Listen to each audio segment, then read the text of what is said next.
Good afternoon, everybody. Thank you for joining us today. My name is Larry Kaiser, and I am the Vice President of Marketing here at Optimum Healthcare IT. And I'm really excited to be moderating this webinar today on improving provider practice efficiency at Southcoast Health. We have a really great presentation, and I think you're going to enjoy that. I'd like to start off today by introducing our speakers. We have Kevin McNamara, who's our Optimum Healthcare IT's practice support specialist. He's a trained orthopedic surgeon and has been in healthcare IT for 13 years, specifically with a focus on physician engagement and adoption. And he runs the practice here at Optimum Healthcare IT. And then over from Southcoast Health, we have three members of their team. We have Jim Feen, John Patkawa, and Lisa Bichard. Jim helped lead the most recent IT strategy revision for Southcoast Health for clinical and business platform consolidation. He served as the lead for the Epic and PeopleSoft ERP transitions that were completed between 2014 and 2017 at Southcoast Health. Lisa served as the nurse champion during this transition and became the CNIO in 2017. And she now oversees all clinical application teams, as well as the training and provider Thrive initiative with Dr. Patkawa.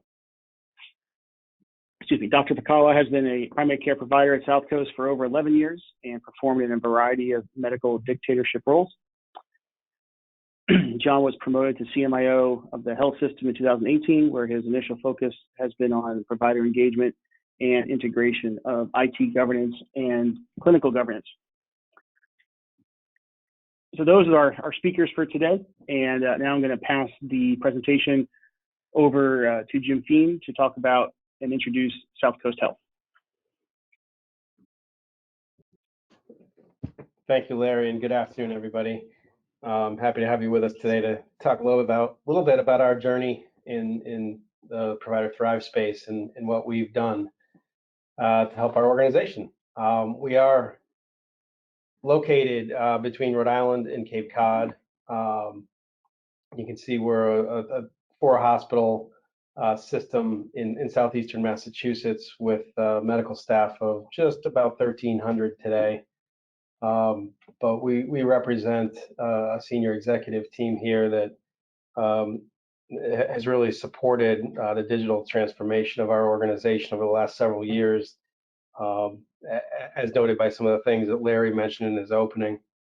So we'll talk to you through about our goals of using technology to really facilitate and bring together our full continuity of services across our about 800 square miles in our region for the first time through the platform projects that, again, Larry mentioned between 2014 and 2017. Next slide. So we have been on live now. It's actually about 5 years now that we've been up on Epic, and what we found as we were planning for our 19 strategy last year, for a variety of reasons, we got a little bit behind the 8 ball with Epic and our upgrades, and found ourselves in a position of having to do a double upgrade in Q2 of last year. And with that, there were a number of things that were coming together that were presenting challenges to us and how we were going to both manage the process while also really putting much renewed emphasis on provider efficiency. So with the upgrade, with a need to really re-engage our providers and bring in initiatives such as HCC, which you see noted on the screen, other new tools that we were adding into the mix. We were switching our voice dictation platforms at the time. So we had a number of things that were really happening that we knew were going to have very direct impacts on our provider use of tools.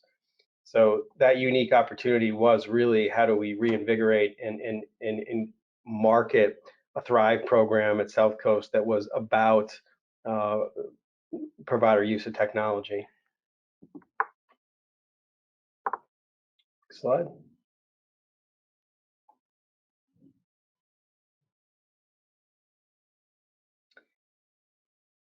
So going back to the earlier efforts in 2013, 2014, 2015, when we were in the throes of implementation, just by way of history, Optimum has been a partner with us through a lot of that work. They did assist us with staff augmentation and a lot of the training efforts that we ran through 3, 4, 5 years ago. So while today's focus is not on that work, it was a decision point for us when we did come back to the table with Optimum and talk to them about the programs that we needed to implement last year. They did have a front row seat with us through implementation, so it did help grease a number of skids that were in play when we talked about how to ramp up a new team to help us with some of the challenges that were previously mentioned. Next slide. So now I'll turn it over to Dr. Pakoa, who will get into the nuts and bolts of really how we went about this last year. Good afternoon, everyone. This is John Pakoa. So when I actually was interviewing for the chief medical information job, I've been a practicing and still am a practicing general internist primary care physician. And in working with the system leadership, there were some challenges that needed to be addressed. First and foremost, the organization is committed to, continue to improve clinical quality, and also how we're going to be addressing population health type questions in terms of reducing cost of care, improving efficiency of care.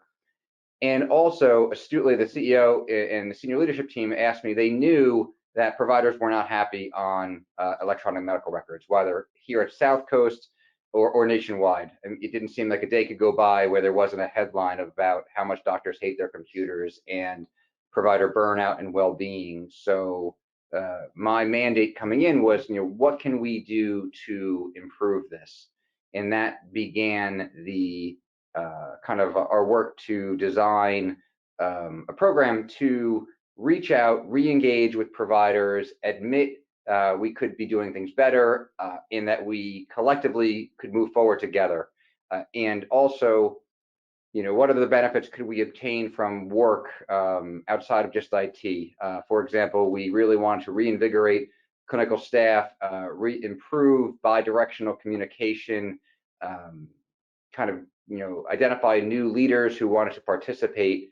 And we decided to do it through kind of a broad-ranging IT outreach and design session. And one of the beauties of partnering with the Optimum team is that they allowed us to scale it. Our CEO and CFO made a pretty, I would say, a bold decision to really fund this so we could roll it out in a big bang theory, enterprise-wide, which I think was smart.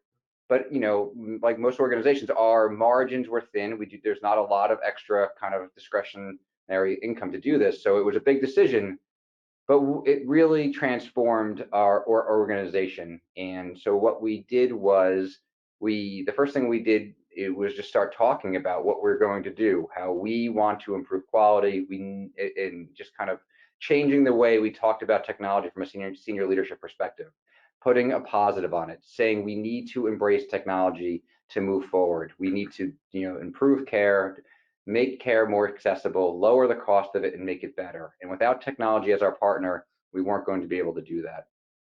And people liked that message, and providers did. And then perhaps the most important thing that we did next was we started going to practices that we identified as spending the most time on the electronic medical record through, Epic provided PAP and signal data. So to the people who are working the hardest, we went to them first. And with a team, including myself, analysts, trainers, began doing kind of weekly rounding at practices to watch people work. And the fundamental question that we asked people was, tell us how you work and we will help you, not you need to work this way. And it was it was culturally changing for the institution because providers felt for the first time in a long time that they were being listened to. Frontline providers who hadn't seen staff, hadn't been visited since maybe implementation, we were back in their halls, in their clinics, interacting with them, and the response was, really impressive, welcoming, and the feedback we got was fantastic. Things we didn't think of, ways to improve patient care, operational efficiencies. And then we took those lessons and at the same time started offering evening and kind of midday classes as well. And we were off and running. And so we kind of shaped it around, kind of finding information, documentation, ordering, and then in-basket review. We updated our M-modal product and our dictation project. And what happened is that investment in providers kind of deposits into the well-being. It built a lot of capital in the organization and allowed us then to do brand new initiatives that may have been resistant in the past. We changed the way we addressed HCC coding. We built out new population health dashboards and got buy-in for it. And people have been much more willing to accept changes and challenges in terms of the deployment of information technology and IT services, I think because of the goodwill that we put in. So that's our next slide.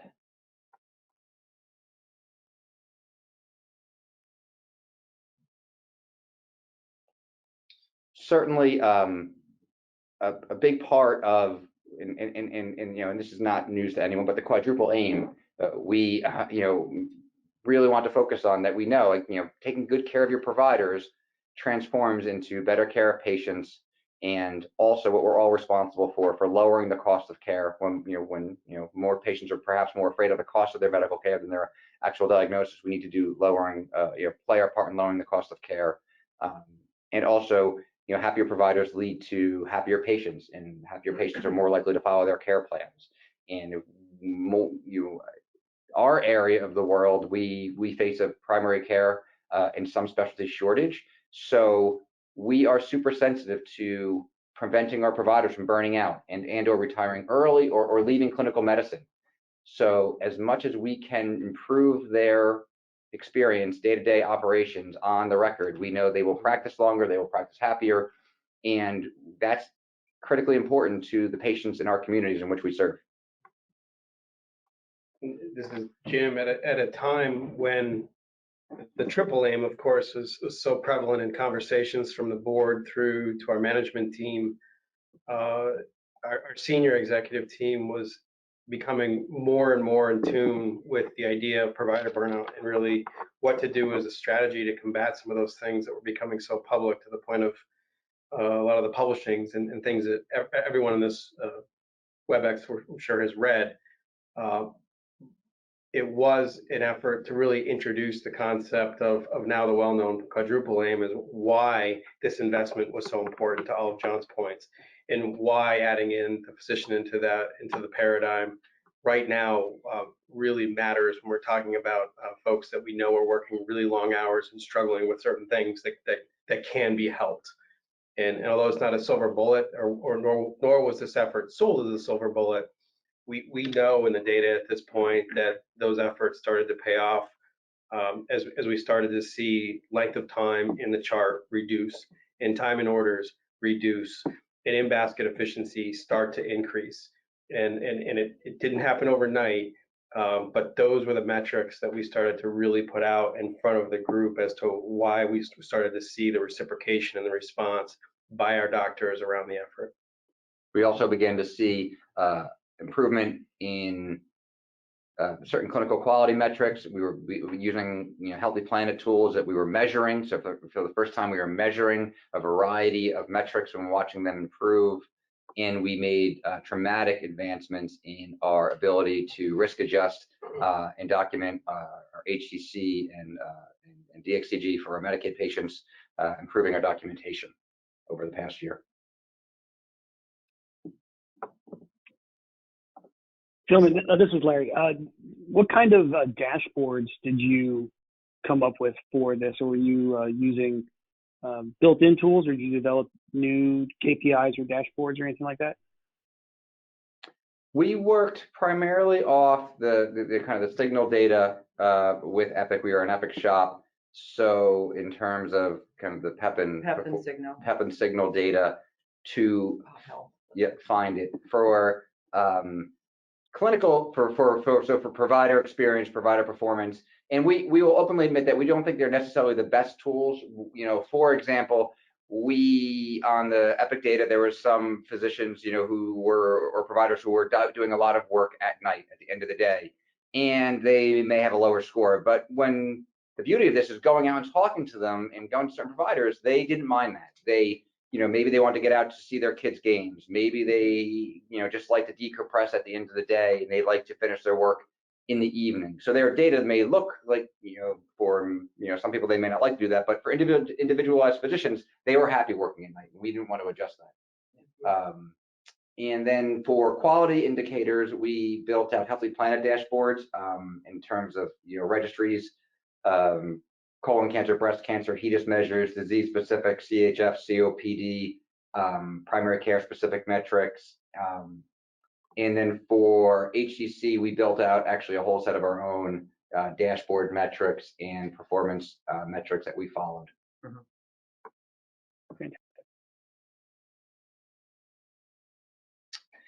Hi, so we're having some technical difficulties here. Just give me 1 second. Kevin's trying to chime in, but he's not getting through. Just give me 1 second. I apologize, Lisa.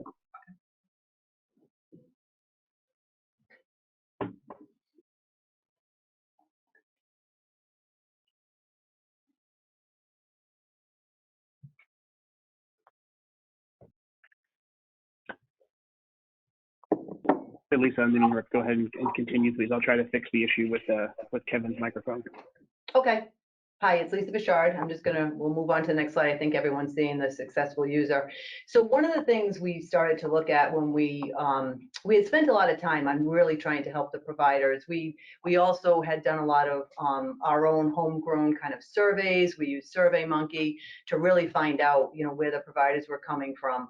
And I think until we realized that we need all three pieces of people feeling confident, knowing they know the tips and tricks and how to use and search within the record. Until we got to that point, we knew that people wouldn't feel successful. And if people didn't feel that they knew how to use the record and felt confident in it, that they felt they weren't really a super user. Some of our own homegrown surveys that we gave were interesting because we had people who felt they were very strong users who were actually spending a lot of time in the record and probably too much time in the areas they shouldn't have spent time in, while we had other people who felt they were very weak users who actually were using the record in the correct way. So some of us, when we engaged with Optimum, was getting through that and really figuring out where the people were and letting them know how successful they were if they were a good user. You can go to the next slide. Thanks. So one of the, this is kind of the nuts and bolts of what we worked on. What we kind of settled on was looking for about 4 resources that would work for 4 weeks on site with all of our providers. We had narrowed it down to about 20 clinics. We ended up adding a few and took away a few after the first go around. But we had 47 clinic sessions. So these sessions were all took part at the in the physician's office, usually at their own desk and also within their office. So we had asked that the providers that they allow some of the ATE people to follow them around to look at their workflow, because we realized that we really couldn't help someone unless we kind of followed what they did and knew how they practiced, because everyone practices individually. We ended up having about 115 providers within these offices, and we helped the people that had a PEP of less than 4 at that time first. They weren't only the people that had less than 4, but we went back to the clinic multiple times. So the people that had 4, we would work with first, and then move on to the others, so that we were sure if someone needed, you know, additional assistance, that we could work with them. And I lost my, okay. So after that time, we had 276 contacts with providers. So some of those were multiple. Some of them just wanted one kind of area of help. We did let them kind of individualize if they felt that they were stronger in some areas, and we didn't want to use people's time in a way that wouldn't be meaningful to them. So the at the elbow people, we worked closely with Optimum to actually have a person who kind of ran the center really at our business center. We had, M-modal training and different kind of trainings at that point, but the rest of the people went out to all of the sites and spent time with the providers. And it was really at a time that the providers chose or their practice chose, so that pretty much we covered everyone that really wanted assistance, and then gained some people in the meantime with that group.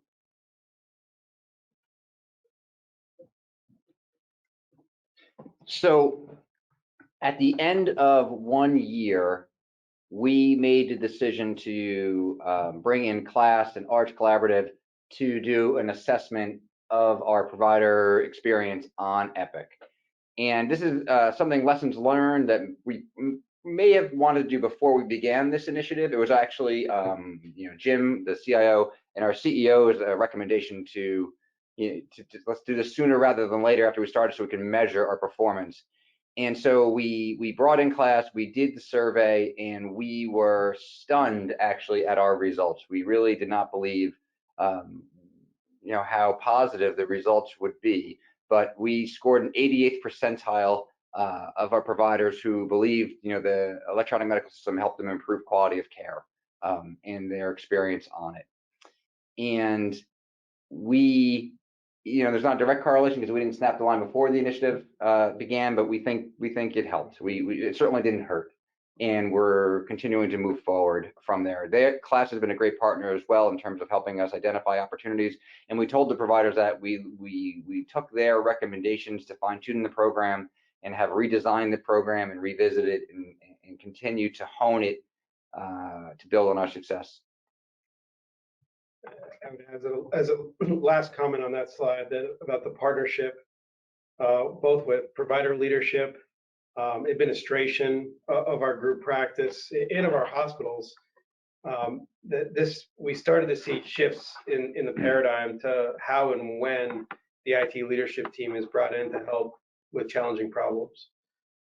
We came from a state of being highly project managed, and I'd say probably in some cases a too rigid approach to governance and how the IT life cycle works from idea to implementation. This changed the game for us in how I think the view of IT is brought in now to strategy, and how can it provide solutions to things that are new forming programs, as opposed to in a lot of cases design unrealistic design or things that become problematic to systems. So in the end, that's improved collaboration, especially for us on the IT side of things, but helping us when it comes to execution and engagement, in getting to really intelligent and thoughtful design that's got the right input of the docs. And that I can't emphasize enough here in terms of one of the outcomes. Next slide. So as far as our lessons learned, I just hinted at this at the last slide, but there are a number of these things, and they go well beyond the 5 bullets that you see on the screen. But number one for me was that good project management and governance coming out of a major system conversion and go live. And you spend so much time on structure, governance, decision maker, who your champions are, that the best of that process isn't enough when it comes to really making sure that you're hearing your providers and making sure that they're efficiently using the tools. And that did mean more investment for us. That meant the adding in 5 FTEs that Lisa mentioned around the at the elbow specialists, who are still here today, and they are still regionalized, and our providers have their cell phone numbers, and they're interacting with training programs in the hospitals and in the clinics. And that one of the interesting comments I think that Dr. Pitko and I had last year was we had a number of staff going on vacations. We had more emails and calls about, did we just suspend the program? Well, we hadn't. We had to allow people to go on vacation last summer. So that's when you know that they're really out there making a difference. Right. Assuming that the champions are figuring this out, we had what we thought was a really robust program with provider champs that assembled every other week for years, and helping us with some really critical clinical decisions and workflow decisions and protocol decisions. They were great, and we honestly couldn't ask for anything more than that, from more than what they did. We also assumed that they were out there helping develop the CHAMP program in the field, and our assumption there that they were figuring this out in the field and helping carry those messages while they were also caring for patients and had full schedules was a big lesson learned for us. And it was more to the point of why we knew we needed to staff this program differently and start to get providers engaged in new ways. The obvious here, which goes for any initiative like this, that the op support was key, to the extent that from a governance standpoint to a logistics standpoint, there's now, I'd say, a high degree of collaboration between our clinic leaders, our administrative directors, our medical directors, physician leadership, and really how to leverage this program and the people that make it work. It's not just happening in a vacuum or sitting behind the help desk, the way that our IT people technically reside when they're responding to break fix and other things, but having the support and wherewithal to bring these folks in real time to help new providers on board, or new workflows that are coming out of a new specialty service that might be offered in a clinic that is new and meeting new challenges. That's where we learned a lot from that, and how we can better support those initiatives than just the status quo. From that perspective, our system board of trustees, after the success of last year and sawing the gains, we have a board metric that we are to touch 80, 85, or 90. The reach goal is 90% of SPG providers this fiscal year with our Thrive team. They saw and recognized the work, and no good deed goes unpunished. And they so they put a board level goal of 80, 85, and 90%. And so that, in terms of giving it credibility, opening doors, all the clinicians on the line, or people know that office managers and providers aren't super open to having trainers come into their practice on a clinic day, or attending classes, or really doing anything with IT. Yeah. It takes a village to change that and change behaviors and personalities, and we're there. So absolutely. Yeah. And I think that leads into the next area, right? Because we've learned over time that we really can't set the schedule, right? So we have to make sure that we're training the providers in the way and in the place and at the time that they need to learn. Because if they can't be engaged, they're not going to learn. And some people don't mind sitting for a 2-hour class and listening to us, but other people just want us to go in and hit them with the tips and tricks over a 15-minute time period before they start their schedule at 7 a.m. And our team is ready and can get there.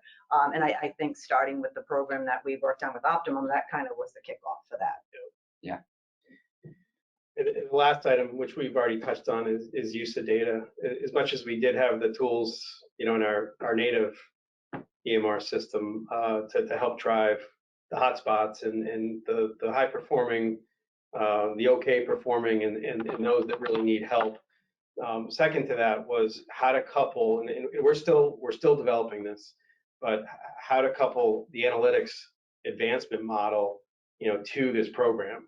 As I'm sitting next to a primary care doc and a CMIO right now, they're pretty competitive people. And when you put quality metrics in front of them that show that they can be performing better in certain areas that drive quality in different outcomes, it gets a response.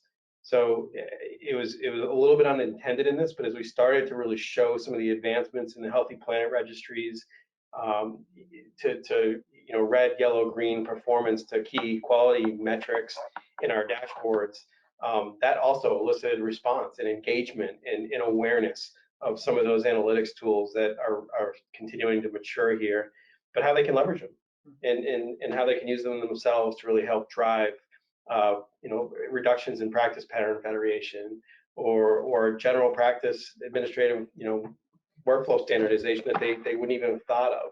We also measure and report to the providers quick wins or actions that we learned when we went out to their practices or they mentioned in their class. So to kind of demonstrate that we are adapting and honing and listening to their requests. Some are easy and we can bang out right away. Some take more build. Some are unable to do. But we kind of keep in track those data as well in terms of metrics. Yeah, and I think at this point we've turned the corner. I mean, when we do rounds and we are checking up to make sure things are working, we do often see the docs at the point of asking for their own dashboards, or how do I get into slice or dice or a reporting tool that I can look at my own practice versus my peers. So I think that's an important piece too, if they're to that point that they're really trying to escalate their own practice. We looked at using Epic, which is our system's perhaps biggest capital investment, as creating for patients and providers like a wonderful moat that they would want to, in a hyper-competitive world for patients and certainly providers, we wanted to use Epic, and this is what we spoke to the board about, as something that will help retain, and keep our providers happy and wanting to work with us, creating an Apple's world ecosystem that works really efficiently. And more and more we hear from providers, I wouldn't want to work on another system. I wouldn't want to go, if I had, I wouldn't want to leave, and I wouldn't want to go back to, kind of a disjointed, ad hoc system. And the same thing for our patient experience. Being within our ecosystem on Epic makes things seamless, whether they're in the urgent care, ER, the primary care physician, scheduling appointments, labs, interacting with their providers. It's very easy. And for our providers, we wanted that ease of use as well. Secure chat, better collaboration, correspondence, quick phrases, wins, smart sets, system changes to make them, as comfortable as possible to focus on delivering care, not being a technician. And none of us are here certainly to sell Epic, regardless of what system you're on. We think that these lessons and the approach are universally applicable to. It's more of what we want to establish around the system for the providers in this equation. So that's, I think, an important message for today. This is doable. And my own personal background, I've got 20 plus years in systems implementations and a variety of different vendors, and this is a culmination of a lot of different things and a lot of different smart people of how the group and how the providers can really collaborate differently and learn from each other. That's a big piece to it as well. Yeah, I think the pleiotropic effects of this intervention greatly exceeded what we realized. The unintended benefits were fantastic for an organization. It's been a great step forward in terms of collegiality and kind of cohesiveness and team building. So, which has been great. It's been a really fun thing to be part of. Well, everybody, thank you so much. That was really fantastic to hear how how positive the whole experience was and the successes you guys saw. My apologies for Kevin McNamara's microphone, which worked at the beginning, stopped working, and he was unable to contribute to the presentation, so I do apologize about that. But thank you so much to Jim and Lisa and John. It was a great presentation. We'd like to open the presentation to any questions you might have. There is a questions pane in the GoToWebinar interface that if you wish to type a question in, please do. We have some time for some questions. Additionally, in the handout section, I have dropped in there the case study that we put together for this project between Southcoast and Optimum to give you a little bit more information about that. But if you have some questions, please feel free to type them into the questions pane. I'll be more than happy to answer those of our panelists, and we can continue the conversation.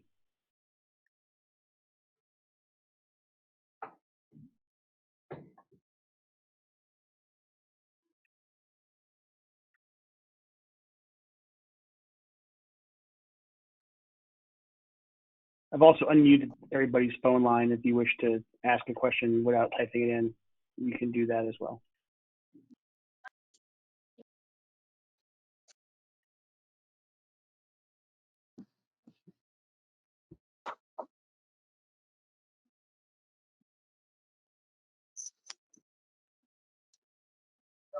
Pretty good. Dave, I think you're trying to, you're there, Dave. We really can't hear you too well. Can you speak up a little bit, please?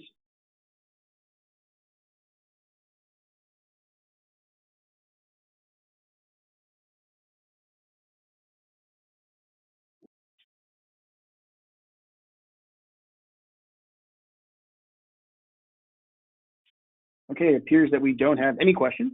So again, Jim, Lisa, John, thank you very much for taking the time today and sharing your experience and the project that we worked on together. And it's really great to see all the success that Southcoast has had after that project. And, you know, have a great rest of your day.